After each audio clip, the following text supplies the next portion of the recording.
Hey guys, what's happening? How to transfer Solana from Kraken to Phantom wallet. So go ahead and open up the Phantom wallet. Okay, and I'm gonna verify via facial recognition, obviously. And now what I'm gonna do, I'm gonna just go ahead and click Solana from here. And then I'm gonna go ahead and hit receive. Right? And gonna be able to scan the QR code or just go ahead and copy the address generated by Phantom. And then go ahead to Kraken.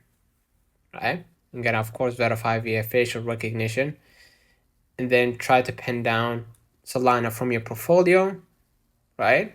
Or you can just go ahead and hit explore to explore the Solana, and of course you can generate an address from Solana.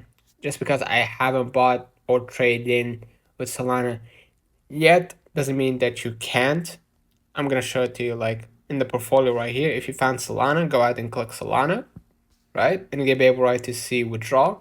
You go ahead and hit withdraw and then select the network of Solana, and then you're gonna be able to enter the generated address by clicking add new address. So let me know in the comments if this video helped you. Don't forget to like and subscribe. Thank you for watching and catch you in the next time.